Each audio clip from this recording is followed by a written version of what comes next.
കേരളത്തിലെ അവയവ മാഫിയയും അവയുമായി ബന്ധപ്പെട്ടിട്ടുള്ള നിരവധി സ്ഥലങ്ങളിലും ഇന്നലെ എൻഫോഴ്സ്മെൻറ്റ് ഡയറക്ടറേറ്റ് റെയ്ഡ് നടത്തിയിരുന്നു. കാരണം അതുമായി ബന്ധപ്പെട്ട് നടത്തിയിട്ടുള്ള പണമിടപാടുകളെക്കുറിച്ചുള്ള സംശയങ്ങൾക്കാണ് എൻഫോഴ്സ്മെൻറ്റ് ഡയറക്ടറേറ്റ് റെയ്ഡ് നടത്തിയത്. ട്രിവാൻഡ്രം, കൊല്ലം, ആലപ്പുഴ, കോട്ടയം, എറണാകുളം ഈ 5 ജില്ലകളിലെ നിരവധി സ്ഥലങ്ങളിലാണ് റെയ്ഡ് നടത്തിയത്. യഥാർത്ഥത്തിൽ ഇന്നലത്തെ മാധ്യമങ്ങളൊക്കെ തന്നെ രാത്രി ചർച്ച ചെയ്യേണ്ട ഒരു വിഷയമാണ്. പക്ഷേ അവർക്ക് ചർച്ച ചെയ്യാൻ ചില വൈക്ലഭ്യങ്ങളുണ്ടാകും എന്നുള്ളത് നമുക്കറിയാം. കാരണം അതിൻ്റെ പ്രധാനപ്പെട്ട കാരണം വലിയ സാമ്പത്തിക ശക്തിയുള്ള ഹോസ്പിറ്റലുകളിലൊക്കെ തന്നെയാണ് റെയ്ഡുകൾ നടന്നത് എന്നുള്ളതാണ്. നമുക്കിപ്പോൾ ഇംഗ്ലീഷ് മാധ്യമങ്ങളൊക്കെ തന്നെ മിക്കവാറും പേരും റിപ്പോർട്ട് ചെയ്തിട്ടുണ്ട്. അപ്പോൾ അതിലൊന്ന് ഏറ്റവും പ്രമുഖമായത് ലേക്ക് ഷോർ ഹോസ്പിറ്റലുണ്ട്, അതുകൂടാതെ മെഡിക്കൽ ട്രസ്റ്റ് ഉണ്ട്, പിന്നെ എറണാകുളത്തുള്ള രാജഗിരി ഹോസ്പിറ്റലുണ്ട്, അതുപോലെ മറ്റ് നിരവധി ഹോസ്പിറ്റലുകളിലും അതുപോലെ തന്നെ കൊല്ലത്തും കിഴക്കമ്പലത്തും കോട്ടയത്തുമൊക്കെയുള്ള ചില ആളുകളുടെ വീടുകളിലുമൊക്കെ തന്നെയാണ് റെയ്ഡുകൾ നടത്തിയിട്ടുള്ളത്. ഈ റെയ്ഡുകൾ നടത്തിയിട്ടുള്ളത് നമ്മുടെ നാട്ടിലെ വലിയ തോതിൽ അവയവ റാക്കറ്റ് വിപുലമായിക്കൊണ്ടിരിക്കുന്നു, അവരുടെ പ്രവർത്തനങ്ങൾ നടന്നുകൊണ്ടിരിക്കുന്നു എന്നുള്ളതിനാലാണ്. അപ്പോൾ അത് തന്നെ മാധ്യമങ്ങളൊക്കെ റിപ്പോർട്ട് ചെയ്യാനായിട്ട് മടിക്കും. ഇതിൽ ചില ആകെ ഹോസ്പിറ്റലുകളുടെ പേര് പറഞ്ഞിട്ടുള്ള ഒരൊറ്റ ചാനൽ മാത്രമേ ഉള്ളൂ. അത് നമ്മളുടെ റിപ്പോർട്ടർ TV മാത്രമാണ് ഈ ഹോസ്പിറ്റലുകളുടെയൊക്കെ പേരുകൾ പറഞ്ഞിട്ടുള്ളത്. അപ്പോൾ ഇതിലേക്ക് നയിച്ചിട്ടുള്ള സംഭവങ്ങളുടെ ഒരു യഥാർത്ഥ വിശദീകരണത്തിലേക്ക് ഞാൻ വരാം. എന്നിട്ട് എനിക്കിതിനും അപ്പുറത്തേക്കുള്ള കുറച്ചുകൂടി നടുക്കുന്ന വിവരങ്ങൾ കൂടി നിങ്ങളോട് പറയാനുണ്ട്. ഏറ്റവും ആദ്യം ഇത് നേരത്തെ തന്നെ ഒരു സൺ കമ്മ്യൂണിക്കേഷൻ എന്ന് പറയുന്ന ഒരു സ്ഥാപനം, അത് കുന്നത്തുകാടുള്ള വളരെ ചെറിയ ഒരു ഫോട്ടോസ്റ്റാറ്റൊക്കെ എടുത്തു കൊടുക്കുന്ന സ്ഥാപനമാണ്. അവിടെ നിന്നുള്ള DTP ഫോട്ടോസ്റ്റാറ്റൊക്കെ എടുത്തു കൊടുക്കുന്ന സ്ഥാപനമാണ് എറണാകുളത്തുള്ള. അവിടെ നിന്ന് മന്ത്രിമാരുടെയും MLA മാരുടെയും ബാക്കിയുള്ളവരുടെയൊക്കെ പല തരത്തിലുള്ള വ്യാജങ്ങളായിട്ടുള്ള പല രേഖകളുമൊക്കെ തന്നെ പിടിച്ചെടുക്കുന്നു. അതിൻ്റെ ഓണർ സണ്ണി വർഗീസിനെയും സിനിയെയും ഒക്കെ തന്നെ അറസ്റ്റ് ചെയ്യുന്നു. പിന്നെ സനോജ് എന്ന് പറയുന്ന ഒരാളെയും അറസ്റ്റ് ചെയ്യുന്നു. ഇതുകൂടാതെ ഇന്നലെ റെയ്ഡ് നടത്തിയത് കൊല്ലത്ത് ഉളിയത്ത് മുക്കിൽ ശ്രീജയും അതുപോലെ തന്നെ പട്ടത്താനം സ്വദേശി സുധീറും ഇവരെയൊക്കെ തന്നെ അറസ്റ്റ് ചെയ്തിട്ടുണ്ട്. ഇവരുടെയൊക്കെ വീടുകളിലാണ് റെയ്ഡ് നടത്തിയിട്ടുള്ളത്. ഇതിലേറ്റവും വലിയ കിങ് പിൻ എന്ന് പറയുന്നത് കാസർഗോഡുള്ള ഒരു മുഹമ്മദ് നജീബാണ്. ഈ മുഹമ്മദ് നജീബ് എന്ന് പറയുന്നത് അദ്ദേഹം വലിയ സമ്പന്നനായിട്ടുള്ള ഒരാളാണ്. അദ്ദേഹത്തെ കഴിഞ്ഞ തവണ ഗാസിയാബാദിൽ നിന്നാണ്, UP യിൽ നിന്ന് ഗാസിയാബാദിൽ നിന്നാണ് പോലീസ് പൊക്കിയിട്ടുള്ളത്, പിടിച്ചെടുത്തിട്ടുള്ളത്. അപ്പോൾ അതിനോടനുബന്ധിച്ചാണ് ഈ റെയ്ഡുകളൊക്കെ തന്നെ വന്നിട്ടുള്ളത്. അപ്പോൾ അദ്ദേഹത്തിൻ്റെ ചില ദുരൂഹ സാമ്പത്തിക ഇടപാടുകൾ നടന്നിട്ടുണ്ടെന്നും ആ സാമ്പത്തിക ഇടപാടുകൾ നടന്ന സമയത്ത് തന്നെ ഈ ഹോസ്പിറ്റലുകളിലൊക്കെ തന്നെ ഇതുമായി അവയവമാറ്റ ശസ്ത്രക്രിയകളൊക്കെ തന്നെ നടന്നിട്ടുണ്ട് എന്നുള്ളതുമാണ് ഏറ്റവും പ്രധാനപ്പെട്ട കാര്യം. അപ്പോൾ നേരത്തെ പറഞ്ഞതുപോലെ ഈ മുഹമ്മദ് നജീബിൻ്റെ ഒരു ഫേം ഉണ്ട്. ആ ഫേം എന്ന് പറയുന്നത് കല്ലത്ര മെഡിക്കൽ ടൂറിസം പ്രൈവറ്റ് ലിമിറ്റഡ് എന്ന് പറയുന്ന ഫേമാണ്. അവർ 5 കൊല്ലങ്ങൾ കൊണ്ട് ഇത്തരത്തിലുള്ള 40-ലധികം വരുന്ന അവയവമാറ്റ ശസ്ത്രക്രിയകൾക്ക് നേതൃത്വം കൊടുത്തിട്ടുണ്ട്, അല്ലെങ്കിൽ അതിൻ്റെ ഇടനിലക്കാരനായി പ്രവർത്തിച്ചിട്ടുണ്ട് എന്നുള്ളതാണ് ഏറ്റവും പ്രധാനപ്പെട്ട കാര്യം. ഇനി ഇതിലേറ്റവും കാര്യമെന്ന് പറയുന്നത് ഇത് പരാതികളൊന്നും വരാൻ സാധ്യതയില്ലാത്തൊരു കാര്യമാണ്. പണ്ട് തന്നെ പല ഹോസ്പിറ്റലുകളെക്കുറിച്ചും ഇത്തരത്തിലുള്ള കിംവദന്തികളൊക്കെ നമ്മൾ കേട്ടിരുന്നു. ഇപ്പോൾ അമൃത ഹോസ്പിറ്റലിനെ കുറിച്ചൊക്കെ തന്നെ കേട്ടിരുന്നു. അത് കേൾക്കാൻ കാര്യം മാധ്യമങ്ങളൊക്കെ തന്നെ ചില മാധ്യമങ്ങൾ അജണ്ടയോടുകൂടി അത് അമൃത ഹോസ്പിറ്റലാണെന്ന് മനസ്സിലാകുന്ന രീതിയിൽ കൃത്യമായിട്ട് ചില വാർത്തകളൊക്കെ തന്നെ പടച്ചുവിട്ടതുകൊണ്ടാണ്. പക്ഷെ അവർക്കെതിരെ ഒരു തെളിവോ ഒരു പരാതിയോ ഒന്നുമില്ലായിരുന്നു. അപ്പോൾ ഇത് യഥാർത്ഥത്തിൽ ഈ നമ്മുടെ നജീബ് കല്ലട്ര എന്ന് പറയുന്ന അയാൾക്കെതിരെ ഏതാണ്ട് തെളിവുകളൊക്കെ തന്നെ കണ്ടെത്തിയിരിക്കുന്നു. അപ്പോൾ അതിൻ്റെ ഭാഗമായിട്ടാണ് ഈ ഹോസ്പിറ്റലുകളിലേക്കൊക്കെ പരിശോധന നടന്നിട്ടുള്ളത്. ഈ പരിശോധന നടക്കുന്നതിന് കുറേ മുമ്പ് ഇടുക്കി ജില്ലയിലെ പൂമലയിൽ വൃക്ക വിറ്റതുമായി ബന്ധപ്പെട്ടിട്ടുള്ള ആദിവാസികളൊക്കെ തന്നെ VS അച്യുതാനന്ദൻ എന്ന് കണ്ടതൊക്കെ തന്നെ നിങ്ങൾക്ക് ഓർമ്മയുണ്ടാവും. അവരുടെയൊക്കെ വൃക്ക ഇതുപോലെ ചുളുവലക്ക് അടിച്ചു മാറ്റുകയും ഈ ഏജന്റുമാർ ലക്ഷക്കണക്കിന് കോടിക്കണക്കിന് രൂപ സമ്പാദിക്കുകയും ചെയ്തിട്ടുള്ള കേസാണ്. അന്ന് PC ജോർജും അതുപോലെ VS അച്യുതാനന്ദനും ഒക്കെ കൂടിയിട്ടാണ് അവിടെ സന്ദർശിച്ചത്. ആ സന്ദർശിച്ചതിന് ശേഷം നിയമം കുറേ കൂടി കർശനമാക്കി. അതായത് അടുത്ത ബന്ധുക്കൾക്ക് മാത്രമേ വൃക്ക ദാനം ചെയ്യാൻ പാടുള്ളൂ എന്നുള്ളത് പറഞ്ഞു. ഇതിലേറ്റവും കൂടുതൽ ഡിമാൻഡുള്ളൊരു ഓർഗൺ എന്ന് പറയുന്നത് വൃക്കയാണ്. ആ വൃക്ക കൊടുക്കാൻ പാടുള്ളൂ എന്ന് പറഞ്ഞു. പക്ഷെ പിന്നീട് അതിന് ശേഷം അങ്ങനെയല്ല, പകരം വൃക്ക നിങ്ങൾക്ക് ദാനം ചെയ്യാം, നിങ്ങൾക്ക് പണം മേടിക്കാത്ത, നിങ്ങൾക്ക് സ്വമേധയാ ദാനം ചെയ്യാൻ കഴിയുന്ന ആരെയെങ്കിലും പുറത്ത് നിന്ന് കണ്ടെത്തിയാലും മതി. അതിനൊരു സ്ക്രീനിങ് കമ്മിറ്റി, അവയവദാതാവിനെ കണ്ടെത്താൻ വേണ്ടിയിട്ട് ഒരു സ്ക്രീനിങ് കമ്മിറ്റി കൂടി ഉണ്ടാക്കിക്കൊണ്ട് നിയമം ഭേദഗതി ചെയ്തു. അപ്പോഴാണ് ഇവർക്ക് യഥാർത്ഥത്തിൽ കോളടിച്ചത്. കാരണം പിന്നെ ഇവർ പാവപ്പെട്ട സാധാരണക്കാരായിട്ടുള്ള ആളുകളെയൊക്കെ കണ്ടുപിടിക്കുകയും ഈ പറയുന്ന പോലെ അവയവ മാഫിയ തട്ടിപ്പ് തുടരുകയും ചെയ്തു. യഥാർത്ഥത്തിൽ അവയവ മാഫിയ കച്ചവടം എന്ന് നമുക്ക് പറയാൻ പാടില്ല. നമ്മൾ പറയുന്നത് മുഴുവൻ അവയവദാനമാണ്, അതായത് ഫ്രീ ആയിട്ട് കൊടുക്കുന്നതാണ് എന്നുള്ളതിലൊക്കെയാണ് പറയുന്നത്. ഇനി ഇത് എങ്ങനെയാണ് ഓപ്പറേറ്റ് ചെയ്യുന്നത് എന്ന് വെച്ചിട്ടുണ്ടെങ്കിൽ ഇത് ഈ പറയുന്ന ഹോസ്പിറ്റലുകളിലേക്ക് പല ഡോക്ടേഴ്സിനും ഇതുമായിട്ട് ബന്ധമുണ്ട്.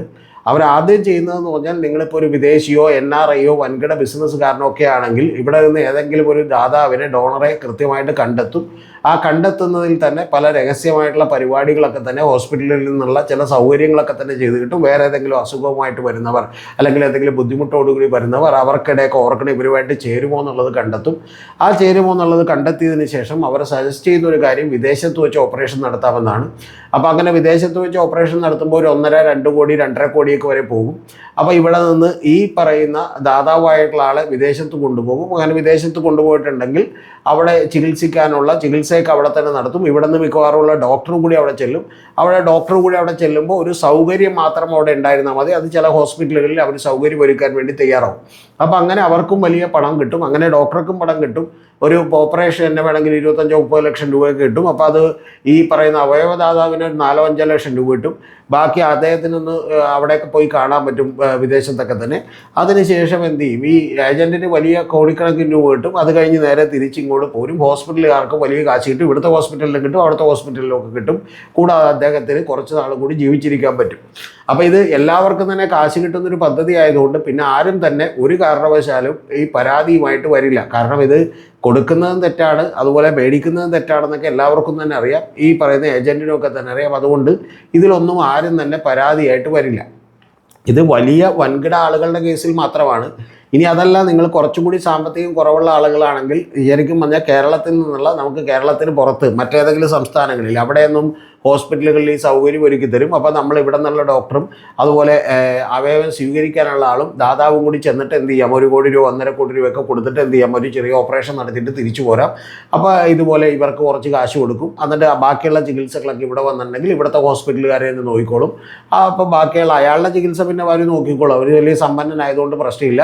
ഈ ഏജൻറ്റിന് 50 ലക്ഷം രൂപ 25 ലക്ഷം രൂപയൊക്കെ കിട്ടും. Agent happy. അങ്ങനെ എല്ലാവരും വിൻ സിറ്റുവേഷനിൽ അങ്ങോട്ട് പോകും എന്നുള്ളതാണ് സംഭവിക്കുന്നത്. ഇനി അതല്ല, കുറച്ചും കൂടി പണം കണ്ടെത്താൻ കഴിയാത്ത ഒരാളാണെങ്കിൽ ഒരു 50 ലക്ഷം രൂപക്കൊക്കെ കേരളത്തിലെ ഹോസ്പിറ്റലുകളിലും ഈ പരിപാടി നടക്കുന്നുണ്ട് എന്നുള്ളതാണ് നമുക്ക് ആരോപണമായി കേൾക്കാൻ കഴിയുന്നൊരു കാര്യം. അപ്പോൾ അതിൽ തന്നെ ഇവർ 10, 20, 25 ലക്ഷം രൂപ ഒരു വൃക്കയ്ക്ക് വേണ്ടി ഈ റിസീവ് ചെയ്യുന്ന ആളിൽ നിന്ന് മേടിക്കുകയും എന്നാൽ ഇവർക്ക് കേവലം 5-10 ലക്ഷം രൂപ മാത്രം കൊടുക്കുകയും ബാക്കി 10-15 ലക്ഷം രൂപ ഈ ഏജൻറ്റുകൾ അടിച്ചു മാറ്റുകയും ചെയ്യും. പക്ഷേ ഇവരുടെയൊക്കെ സ്ഥാപനങ്ങളുടെ പേരെന്നൊക്കെ പറയുന്നത് നേരത്തെ പറഞ്ഞ പോലെ മെഡിക്കൽ ടൂറിസം പ്രൈവറ്റ് ലിമിറ്റഡ് എന്നുള്ള പേരിലൊക്കെ ആയിരിക്കും. അപ്പോൾ അത്തരത്തിൽ ഇവരെന്ത് ചെയ്യും, ഇവർ വലിയ സമ്പന്നരാകുന്നു, ധനാഢ്യരാകുന്നു. അങ്ങനെ എന്ത് ചെയ്യുന്നു, ഈ അവയവ കച്ചവടം എന്ന് പറയാൻ പാടില്ല, ദാനം ഇവിടെ സുഗമമായിട്ട് നടക്കുന്നു. അപ്പോൾ ആ നടക്കുന്ന കാര്യത്തിൽ മിക്കവാറും ഈ പണത്തിൻ്റെ ഡീലിങ്ങുകളൊക്കെ തന്നെ അക്കൗണ്ടിലൂടെ ഇപ്പോൾ 1.5 കോടിയോ 1 കോടിയോ ഒന്നും മേടിക്കാൻ കഴിയാത്തതുകൊണ്ട് പണമായിട്ടാണ് നടക്കുന്നതെന്നും ഈ പണത്തിൻ്റെ ട്രെയിൽസ് പല കാര്യങ്ങളിലും കണ്ടെത്തിയിട്ടുണ്ട് എന്നുള്ളതുമാണ് ഏറ്റവും പ്രധാനപ്പെട്ട സൂചനകൾ നമുക്ക് ലഭിക്കുന്നത്. അപ്പോൾ അതിൻ്റെ ഭാഗമായിട്ടാണ് എൻഫോഴ്സ്മെൻറ്റ് ഡയറക്ടറേറ്റ് വലിയ റെയ്ഡുകൾ നടത്തിയിട്ടുള്ളത് കേരളത്തിലൊക്കെ തന്നെ. എൻഫോഴ്സ്മെൻറ്റ് ഡയറക്ടറേറ്റിനെ സംബന്ധിച്ച് ഇവരുടെ പണമോ അല്ലെങ്കിൽ സാമ്പത്തികമോ സ്രോതസ്സോ ഒക്കെ കണ്ടിട്ട് എന്ത് ചെയ്യുമോ, അവർ കണ്ണ് മഞ്ഞളിക്കുമോ എന്നുള്ളത് നമുക്കറിയില്ല. നമ്മുടെ കേരളത്തിലെ പോലീസൊക്കെ ആണെങ്കിൽ മിക്കവാറും എല്ലാ ചില്ലറ മേടിച്ചിട്ട് ഈ കേസങ്ങൾ ഒതുക്കും. കാരണം നമുക്കറിയാം ഹോസ്പിറ്റലുകളൊക്കെ വലിയ സമ്പന്നരായിട്ടുള്ള ആളുകളുടെയാണ്, പലപ്പോഴും വലിയ കോടീശ്വരന്മാരായിട്ടുള്ള ആളുകളൊക്കെയാണ്. ഇപ്പോൾ ലേക്ക് ഷോർ ഹോസ്പിറ്റലൊക്കെ തന്നെ നിങ്ങൾ അറിയേണ്ടത്, ആദ്യം അത് തുടങ്ങിയതൊരു ഡോക്ടറായിരുന്നു. പിന്നെ അതിൻ്റെ ഷെയർ എടുത്തിരുന്നു ഈ പറയുന്ന MA യൂസഫലിയൊക്കെ പോലെയുള്ള ലുലു ഗ്രൂപ്പിൻ്റെയൊക്കെ ഉടമയൊക്കെ തന്നെ. അതിനുശേഷം അദ്ദേഹത്തിൻ്റെ മരുമകനാണ് ഇപ്പോൾ ആ ഹോസ്പിറ്റൽ റൺ ചെയ്യുന്നതെന്നാണ് നമുക്ക് മനസ്സിലാക്കാൻ കഴിയുന്നത്. അപ്പോൾ ഇത്തരത്തിലുള്ള വലിയ സമ്പന്നരായിട്ടുള്ള ആളുകളാണ്. പിന്നെ ആസ്റ്റർ മെഡിസിറ്റിയൊക്കെ തന്നെ നമുക്കറിയാമല്ലോ, മൂപ്പൻ്റെയൊക്കെയാണ്. അപ്പോൾ അത്തരത്തിൽ കോടികളുടെ ഡീലിങ്സ് ഉള്ള വലിയ സമ്പന്നരായിട്ടുള്ള ആളുകളൊക്കെ തന്നെയാണ് ഇവിടെ ഈ ഹോസ്പിറ്റലുകൾ, പഞ്ചനക്ഷത്ര ഹോസ്പിറ്റലുകൾ, അത് കഴിഞ്ഞ് 7 സ്റ്റാർ ഹോസ്പിറ്റലുകളൊക്കെ തന്നെ വരുന്നത് ഇത്തരത്തിലുള്ള പല പദ്ധതികളും പരിപാടികളുമായിട്ട് കൂടിയാണ് എന്നുള്ളതാണ് നമ്മളെ ഞെട്ടിപ്പിക്കേണ്ട കാര്യം. അല്ലെങ്കിൽ ഈ ആരോപണങ്ങളിൽ നിന്ന് നമ്മൾ മനസ്സിലാക്കേണ്ട കാര്യം. എന്താണെങ്കിലും ഈ കേസിൻ്റെ ഭാഗത്ത് ഇനി കൂടുതൽ നടപടികൾ ഉണ്ടാകുമെന്ന് എനിക്കറിയില്ല. കാരണം ഇന്നലെ തന്നെ ഞാൻ മനസ്സിലാക്കുന്ന പ്രകാരം എൻഫോഴ്സ്മെൻറ്റ് ഡയറക്ടറേറ്റിൻ്റെ ഒരു പത്രക്കുറിപ്പ് പുറത്തേക്ക് വന്നിട്ടില്ല. സാധാരണ ഒരു റെയ്ഡ് കഴിഞ്ഞിട്ടുണ്ടെങ്കിൽ ED പത്രക്കുറിപ്പ് പുറത്തേക്ക് ഇറക്കുന്നതാണ്. അത് ഇറക്കാത്തത് കൊണ്ട് തന്നെ ഇനി ഇത് എത്രത്തോളം മുന്നോട്ട് പോകും എന്നുള്ളത് എനിക്കറിയില്ല. ഇതൊക്കെ പറയുമ്പോൾ എൻ്റെ വ്യക്തിപരമായ ഒരു അനുഭവം കൂടി പറഞ്ഞോട്ടെ. ഒരു ഫോട്ടോഗ്രാഫറും ക്യാമറാമാനും ഒക്കെ ആയിട്ട് സ്റ്റുഡിയോ നടത്തുന്ന ഒരാൾ കൂടിയുണ്ട്. ഈ ഏതാണ്ട് എറണാകുളത്ത് തന്നെയുള്ള ഒരാളാണ്. അപ്പോൾ അദ്ദേഹത്തിൻ്റെ ബ്രദറും ഒക്കെ തന്നെ അറിയപ്പെടുന്ന ഒരു കവിയൊക്കെയാണ്, ചെറുതായിട്ട് അറിയപ്പെടുന്ന, കേരളത്തിലല്ല, അദ്ദേഹം ഈ എറണാകുളത്തൊക്കെ അറിയപ്പെടുന്ന ഒരു കവിയാണ്.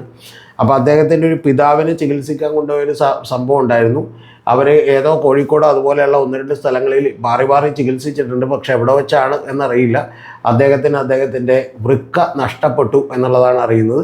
അപ്പോൾ ആളുകൾക്ക് കാശ് കൊടുത്തു മാത്രമല്ല, ഇനി കൊടുക്കാതെയും ഇതുപോലെ അടിച്ചു മാറ്റുന്ന പരിപാടികളുണ്ടോ ഇല്ലയോ എന്നുള്ളത് കാത്തിരുന്ന് കാണാം. പക്ഷെ ഇതൊക്കെ തെളിവായി പുറത്തേക്ക് വരാൻ വലിയ ബുദ്ധിമുട്ടായിരിക്കും എന്നുള്ളത് എൻ്റെ പ്രേക്ഷകരോട് ആദ്യമേ തന്നെ പറയട്ടെ.